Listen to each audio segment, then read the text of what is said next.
समस्त को नमस्कार जय जगन्नाथ मु प्रियंका आपण मानक स्वागत करुच्ची आज ये क्लास रे आज आम मैथमेटिक्स थ्योरी पार्ट डिस्कसन करने को जाऊे। आज अध्यायटी है गणित शिक्षादान शिक्षण पद्धति और पंथा। ठीक अच्छे जदि आप नुआ अच्छा मो चैनल सब्सक्राइब करके ऑल नोटिफिकेशन को स्टार्ट करदे। आज आम गणित शिक्षादान शिक्षण पद्धति संपर्क में पढ़ा जो थी कि आरोह अवरोह रही विश्लेषण संश्लेषण रही प्रकल्प पद्धति रही समस्या समाधान पद्धति रही क्रीड़ा पद्धति रही वेरी वेरी इंपोर्टेंट। तेणुक भिडटी को शेष पर्यंत देखिए। ठीक अच्छे चलते स्टार्ट करवा। आम जाचे ना आमर मैथमेटिक्स केते जरूरी आम लाइफ रे आम प्रत्येक मुहूर्त में आमर मैथमेटिक्स को व्यवहार करके कार्य करें। से जड़े दुकानी हेले भी से मैथमेटिक्स यूज करते से गोटे चाषी हेले भी आम मैथमेटिक्स यूज करते। तो गोटे पिला सब डरी थाई हूँ मैथमेटिक्स को ना मुझे पार्बिनी मत बहुत भय लगे। ठीक अच्छे तो तेणुक सी कौन कै घषिकी मन रखापी चेष्टा कै जोटा कि तार लाइफ लंग हो पारे ना। तेणुक आम आज टीचर से विभिन्न प्रकार पद्धति माध्यम पढ़ेवा जो थी कि कंक्रीट नॉलेज से मैंने पाइपर। ठीक अच्छे तो वन बाय वन आम डिस्कसन करवा। देखो फर्स्ट हूँ कौन ना हूँ आरोह अवरोह पद्धति बा इंडक्टिव एंड डिडक्टिव मेथड। ठीक अच्छे इंडक्टिव मेथड रे कौन होता है ना हूँ आम सब कंक्रीट रु अब्स्ट्राक्ट आड़ को जाए कड़े जाए कंक्रीट रु अब्स्ट्राक्ट आड़ को जाए मृत रु अमृत आड़ को आम गति करें। ठीक अच्छे जमीक गोटे एग्जांपल देखा देखु हेल्ले आप जानीपर से गोटे एग्जांपल नहीं 1 + 1 = 2 1 + 3 = 4 3 + 5 = 8 3 + 7 = 10। ठीक अच्छे तो ये जो 1 1 एगुड़ा कौन अजुग्म संख्या गुड़िक 3 भी अजुग्म संख्या 5 भी अजुग्म संख्या किंतु अजुग्म अजुग्म जदि मिसी जाऊँगी कौन हो देखो 2 है 4 है 8 है 10 है कौन होगला ना जुग्म संख्या हो गला।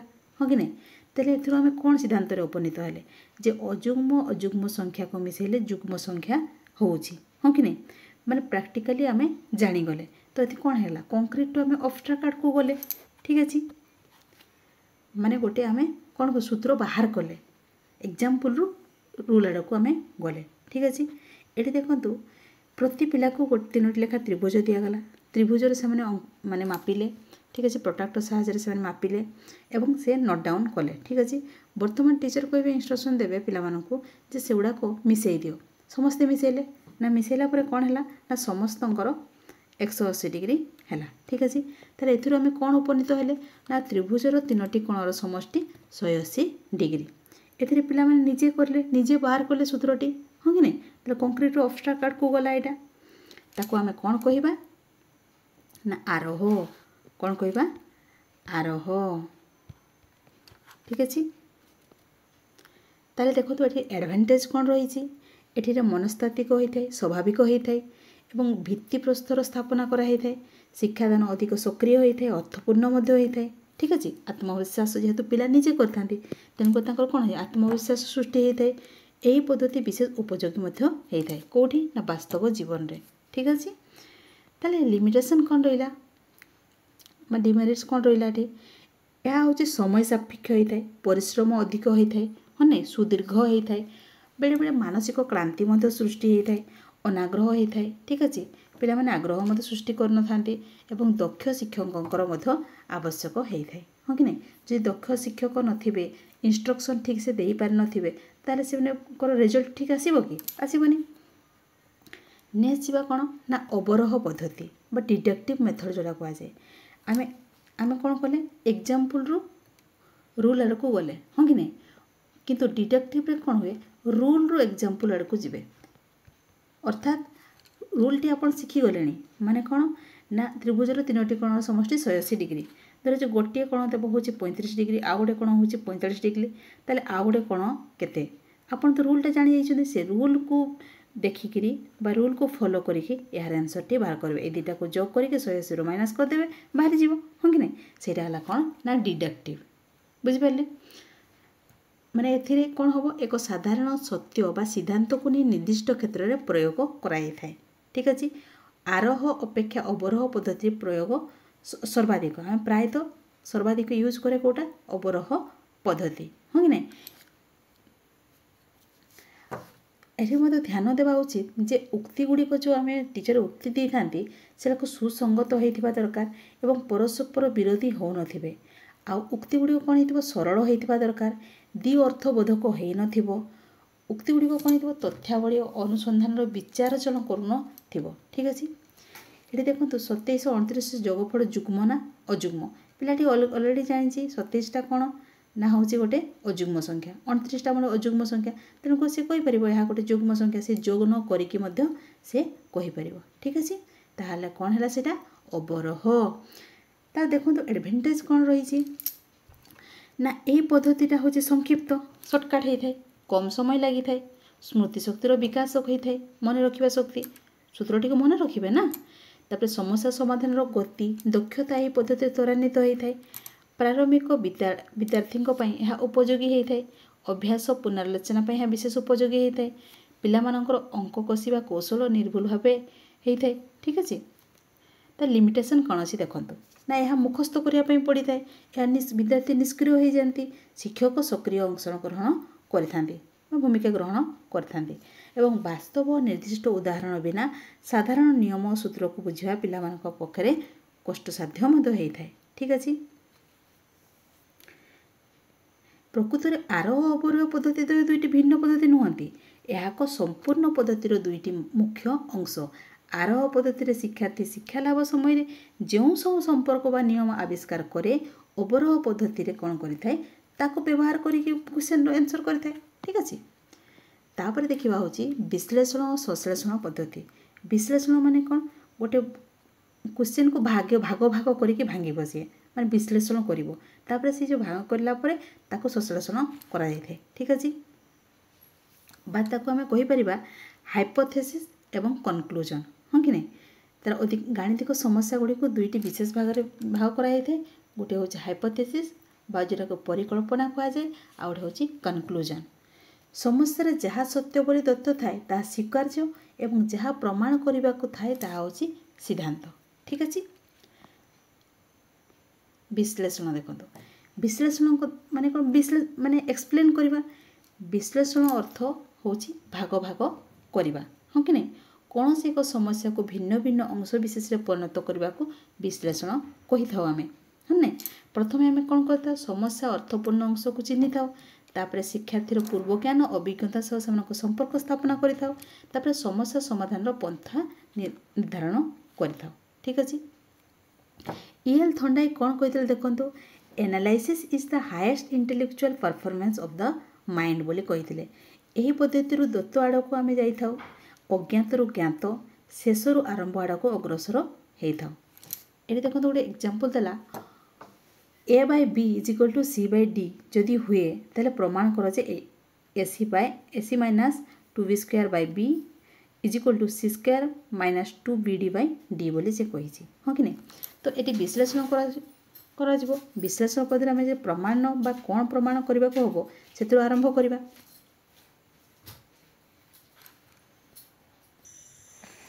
ଦେଖନ୍ତୁ ଏଠି ବିଶ୍ଳେଷଣ ପଦ୍ଧତିରେ ଆମେ କ'ଣ ପ୍ରମାଣ କଲେ ନା, ଆମେ ପ୍ରମାଣ ବା କ'ଣ ପ୍ରମାଣ କରିବାକୁ ହେବ ସେଥିରୁ ଆମେ ଆରମ୍ଭ କରିଥାଉ, ହଁ କି ନାହିଁ। ଦେଖନ୍ତୁ AC-2B²/B =C²-2BD/D ଏହା ସତ୍ୟ ଅଟେ।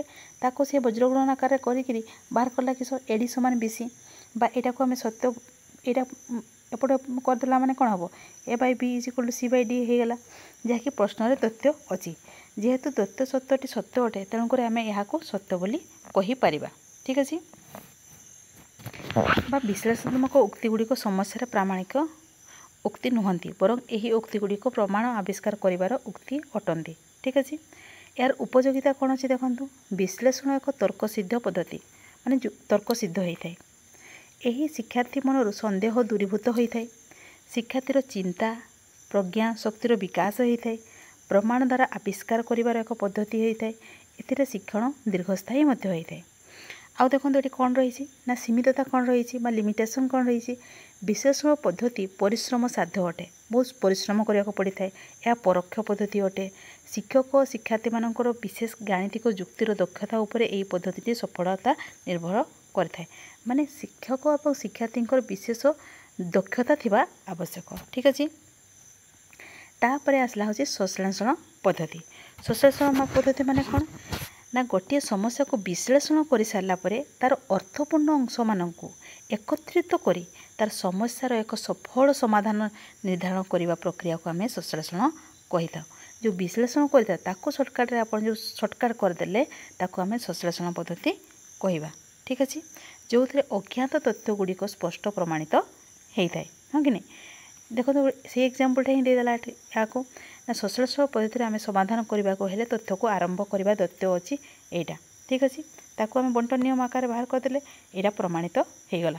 एठारे आम कौन है ना ज्ञात तथ्य आरंभ कले एवं अज्ञात तथ्य आम पहुँची गले। हाँ कि नहीं तार उपयोगिता कौन है संश्लेषण पद्धति श्रृंखलित अटे एवं सहज अटे जोटा कि आम व्यवहार करि। हाँ कि नहीं यही पद्धति द्वारा समाधान को लिखित भाव प्रकाश करने सहज होता है, बोधगम्य होता है, त्वरान्वित कर व्यवहार कराई था। लिमिटेशन कौन रहा देखूँ ना संश्लेषण पद्धति शिक्षार्थी मन अनेक सन्देह रखी जाए एवं सोपान कारण गुड़िक स्पष्ट कर नए। एथिरे बोधशक्ति अपेक्षा स्मृति शक्तिर विकास होता है। एथिरे आविष्कार मनोभावर विकास साधना सहज हो न था। ठीक अच्छे। यह विश्लेषण और संश्लेषण आरोह अवरोह परीक्षा परिपूरक, गोटे बिना अन्नर स्थिति ना। ठीक अच्छे। समस्या समाधान पाई आमे दीटा जाक व्यवहार करिथाउ। नेक्स्ट आसला कौन ना प्रकल्प पद्धति प्रोजेक्ट मेथड।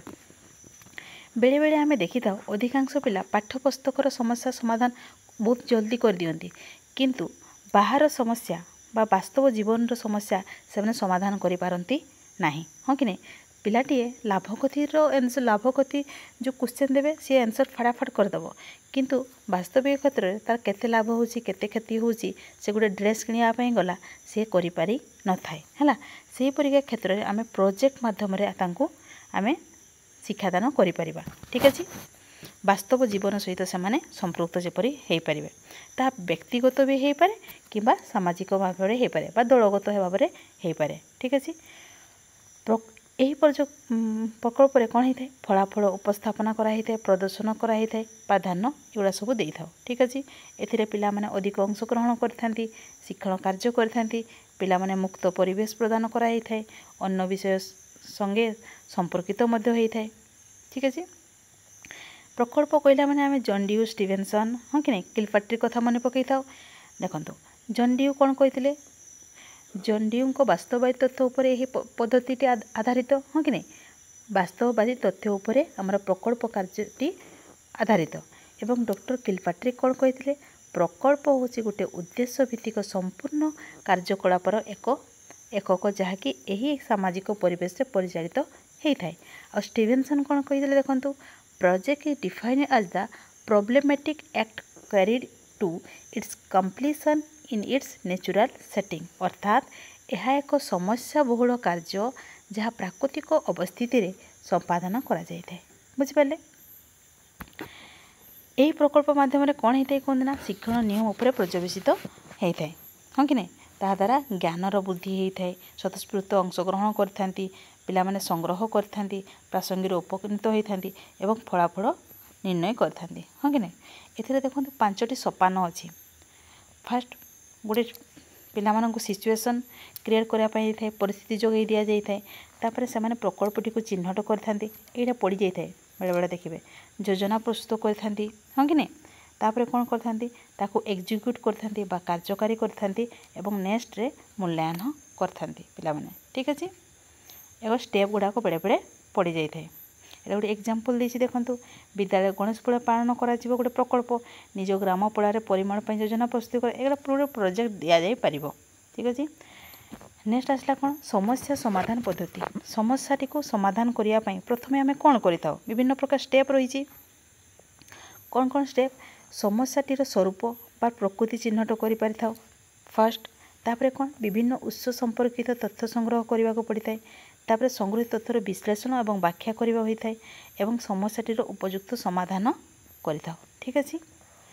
तेणु समस्या समाधान पद्धति एक प्रणाली जो थी कि समस्या समाधान करने प्रथम तथ्य संग्रह एकत्रीकरण विश्लेषण एवं व्याख्या आम कर तेज जाए आम समस्या समाधान हो पार जेकोसी गोटे समस्या आपड़ दे पारती पिला प्रकल्प आधारित एथिरे कौन होता है विकल्प धारा खोजापी पिलाने चिंताशील होती सृजन शक्तिर विकास होता है समस्या समाधान करने समाधान पद्धतिर मुख्य उद्देश्य है कौन ना शिक्षार्थी मानक चिंताशील सृजन चिंतन जोटा कि स्टिमुलेट करवा ठीक अच्छे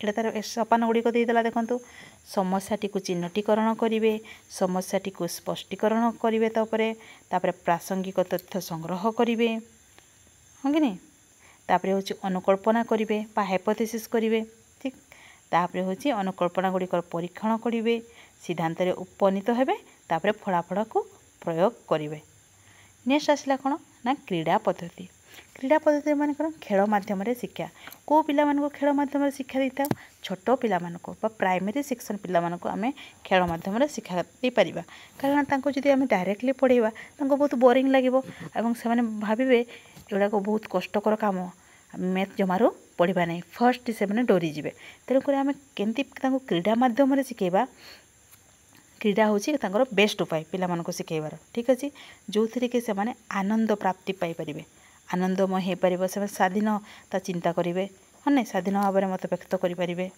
शुष्क निरक प्रसंग गुड़िक सरस सुंदर हो पार ठीक अच्छे तार प्रणाली किपर करेंगे क्रीड़ा चंचल कल्पना विलासी शिशुंर क्रीड़ा सामग्री आनंददायक क्रीड़ा जरिया गणितर विभिन्न प्रसंग गुड़िक सरल सहज भाव शिक्षादान कर ठीक अच्छे आउ कौन देखूँ ना उपयुक्त क्रीड़ा सामग्री संग्रह करने आवश्यक शिक्षकों मनस्थिति चिंताधारा ठीक है दरकार सहयोग मनोभाव स्नेहशील भाव व्यवहार सर्वोपरि बुद्धिमत्ता शिक्षण को साफल्यमंडित करें क्रीडार विशेषत्व कौन ना प्रत्येक क्रीडारे एक आभ्यंतरीण श्रृंखला थाए जहाँ को पिला माने स्थिर करथांती एवं खेलिबा समय से मानि थांती कौन सी क्रीड़ापाई कौन सी बाहचाप बा उद्दीपकर आवश्यकता न थाए के स्वतःस्फूर्त अंशग्रहण करथांती पिला माने करथांती कि नहीं खेलिया बहुत भल लगे जे तृप्ति और सार्थकता क्रीड़ा मध्य ही निहित होता है एणु खेल सरिबा परे आनंद पाइबापी पिला अन्य कौन सी जिनिस उपर निर्भर करने को पड़े नहीं पिला माने बहुत शांत होती समता प्रतिष्ठा दिगरे क्रीड़ा सहायक होता है शारीरिक मानसिक सामाजिक विकास होता है पिला सृजन प्रतिभार विकास होता है ज्ञान कौशल हासिल होता है ये देखो कौन कही ना फ्रबेल ये पढ़े बहुत टाइम रे फ्रबेल क्या विषय कही देखु किंडर गार्डन मॉन्टेसरी पद्धति किलपाट्री प्रयोजन पद्धति क्रीडार यही सब विशेषता सन्निवेशित होता लक्ष्य करा जाए आम क्रीड़ा माध्यम देखूँ एटा कौन कौन यूज कर मनलोभा खेलना काठी गड़ी मंजी पत्र फल फूल ये सब आम व्यवहार कर रंगीन काठ को 10 टिकिया बिड़ा कर पड़िया डेउरिया पुची खेल एगुड़ा सब कर घर कबाट झरका पाहाच इत्यादि गणी पारे बहुचोरी कबाड़ी लडू चटा खेल इत्यादि माध्यम गणना चारि मौलिक सूत्र आम व्यवहार कर शिखे पारे पिला टंका पैसा कागज टंकार आप शिखे पारे माटी तैयारी बटकरा पैसा बाली गड़ी जिनस भाव रखी पानी तेल रूपे व्यवहार करें बिका किणा हिसाब पत्र आप पिला शिखे पारे ठीक अच्छे आज सेसन एतिक समाप्त होला नेक्स्ट सेसन आपन सहित देखा थैंक यू जय जगन्नाथ थैंक यू।